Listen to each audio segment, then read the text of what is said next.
What's up, everybody? Tonight I want to do something a little bit different than normal. I want to have just like a kind of an open-ended conversation, podcast style video, and talk about my perspective on the health of drag racing.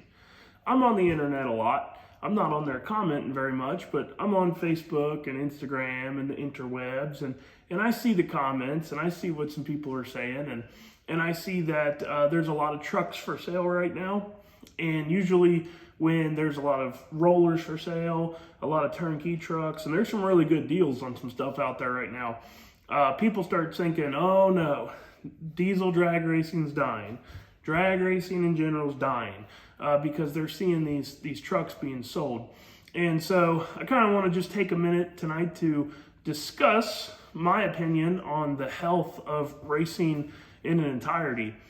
Anytime you see stuff being sold, it's easy for it to look like, oh, people are quitting, people are getting out of it. But the reality of it is stuff's getting sold all the time. In this diesel world that we all live in, we're a small niche inside of racing. And so there's not a lot of trucks compared to the vast amount of race cars that are out there. So when we see 2 or 3 or 4 trucks pop up for sale, it looks bad. It looks like, oh man, people are getting out of it.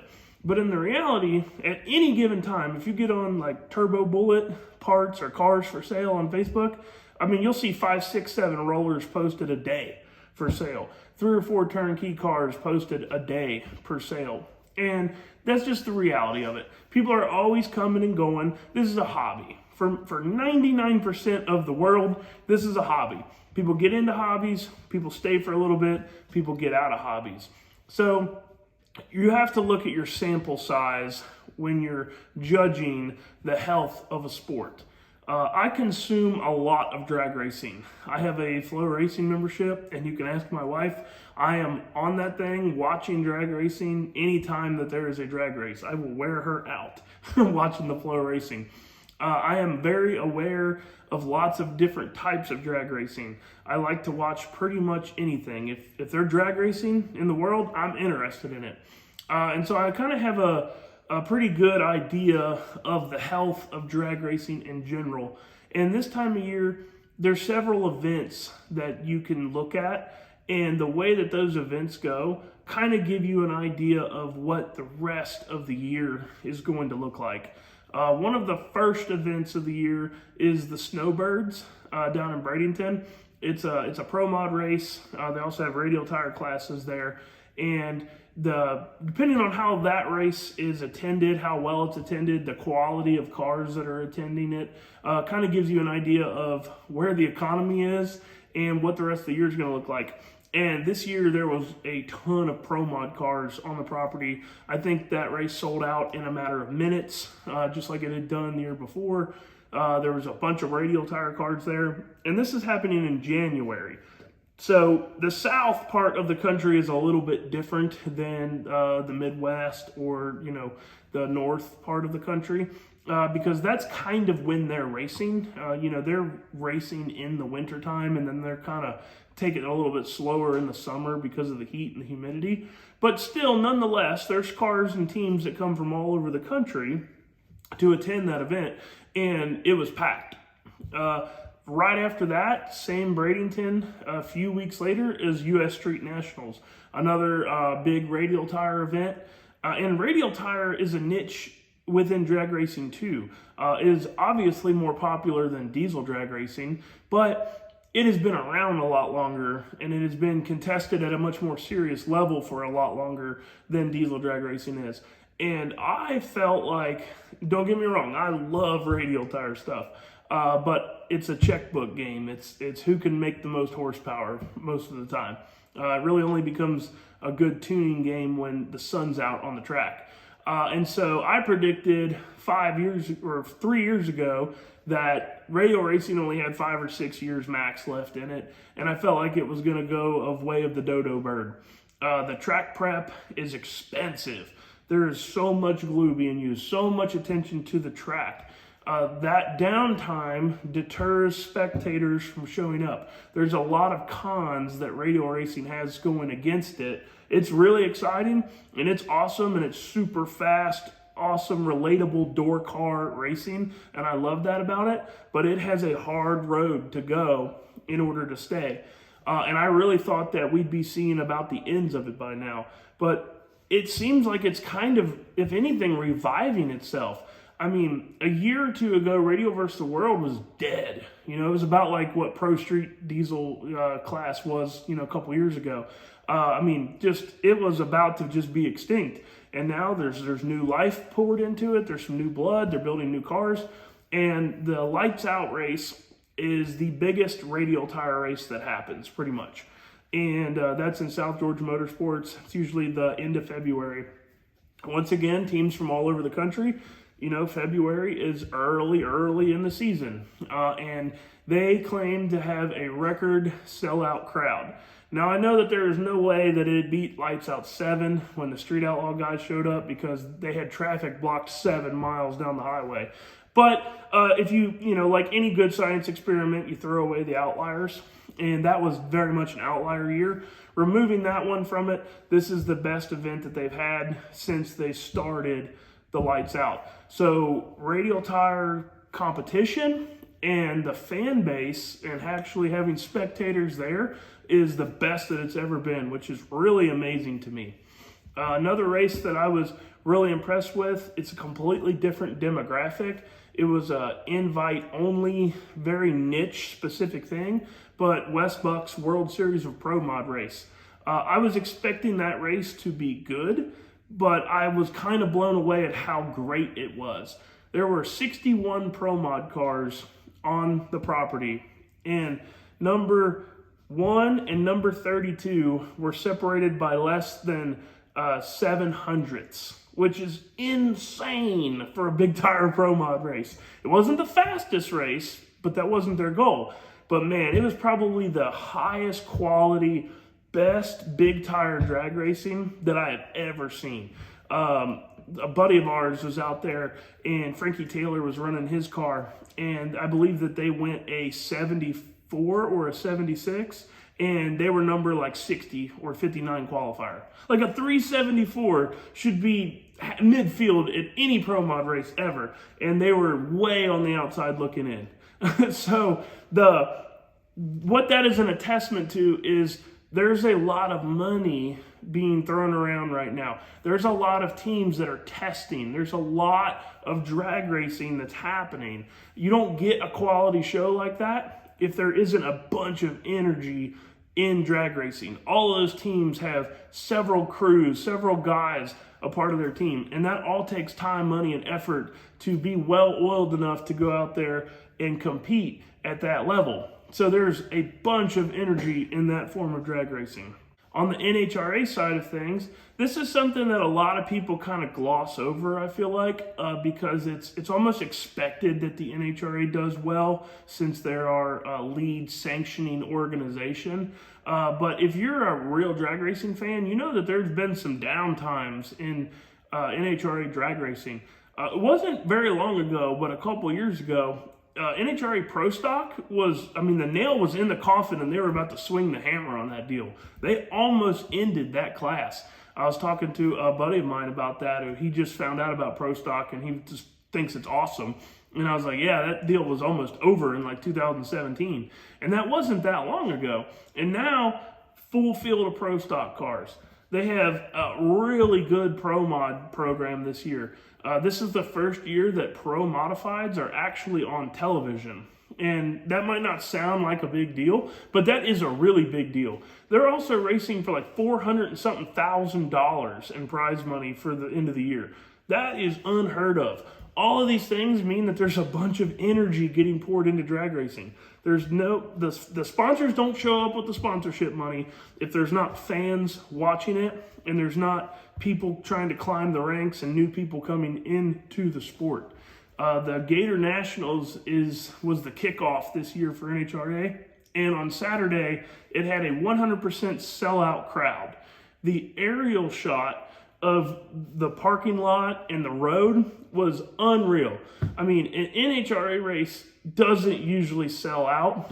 Usually that's like an indie type thing, something where it's really prestigious. And don't get me wrong, the Gators Nationals, it's a big deal. But to have a sellout crowd this early again in the season was really impressive. But I think what was equally, if not maybe more impressive, is they go from Florida, and like we said, wintertime in Florida is race time. Race fans are there. They go all the way to Arizona last weekend and have another sellout crowd. Totally different demographic, totally different part of the country, and they sell out again. This tells me that racing is the hottest that it's ever been. Turn on your television, turn on Discovery Channel. There's 8 different spinoffs of the Street Outlaws shows. You got No Prep Kings, you got 3 different street shows. It seems like they're racing cars any night of the week on there is what it feels like. And none of that happens if there isn't a bunch of energy in it. If people aren't watching it, they're not making all those shows. So how does any of this correlate specifically to diesel drag racing? Well, as Wes Buck would say, a high tide lifts all boats. Basically, if drag racing is doing good, then every sector of drag racing is doing good, no matter how small the niche may be. If all of these classes are out there bringing in crowds like they've never brought before, that means that they're bringing in new participation like they've never brought before. One of the most participant-driven forms of drag racing right now, I do believe, is small tire no prep. It is extremely hot and it's extremely accessible. There's a lot of people that have the budget and the ability to build a small tire no prep car. The guys over at Tin Soldier Race Cars are a neighboring shop to me, and I was having a conversation with them recently about parts supply issues and what they've experienced and stuff. And they said that they have sold 68 or 69 rear end housings last year, which that blew me away because that's one company building rear end housings. And usually you're only buying a rear end housing if you're pretty serious about racing. And this one company here in Kentucky sold 68 or 69 of them. They said that they have sold, they don't even know how many 4-link brackets. They said that we're selling so many 4-link brackets out there that we don't know where all these 4-link cars are. This just tells us that there's tons of people building new cars. There's tons of people getting into the sport. And if people are getting into it in one avenue, they're getting into it in the diesel avenue too. So the trucks that are for sale right now, in my opinion, that means nothing as far as new blood coming in the sport and people that have already been in the sport tailoring off of it. If anything, this is giving the opportunity to the new people. Because most of the time, those people that are selling their trucks, they're either upgrading to something else. There's a couple trucks I've seen out there that are for sale right now that's exactly the case. They have another truck. They have another project. They're staying in diesel racing. They're just moving up the ladder. Now, they're selling that truck at a good deal to where somebody that's wanting to get into it, or they're wanting to step up from maybe an entry level to start getting a little bit more serious, that it's never been cheaper for them to be able to do that. So it's really a good thing for the overall health of diesel drag racing. And I believe that the diesel racing is going to be super strong this year. If you just look at the options that you have to race a diesel truck, there's also never been more options than that right now. Truck Wars just happened. I heard that they had a really good turnout. And they even have a class that's just specific to their program, that Singles Elite, which is a single turbo, no nitrous class. And that's doing really well. There's some guys that will have a 590 truck that'll run that class. Or even possibly some pro street style stuff that will dial it back and run that class. And that's only being tested in one part of the country at one race, and they're doing well with it. The ODSS has a full schedule this year. The NHRDA has a 4-race schedule this year. And man, I really hope that those guys can do good because I know how logistically hard running a West Coast sanctioning is. And it's just, there's too much time between races. You know, when there's 20, 30 hours of drive time between races, it makes it really hard to get any sort of consistent amount of truck count. So I really hope that if you're in the West Coast or the western part of the country, I hope that you can try to support those guys because this might be their last shot at it, honestly. But nonetheless, it's options. You know, you've got options in Arizona, California.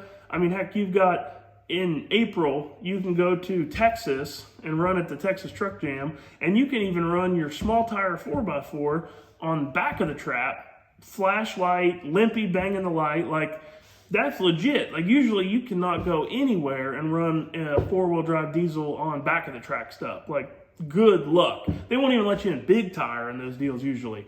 But Texas Truck Jam, you can. And then they got a regular diesel program the next day. They got some cool stuff where they're mixing it up with cars.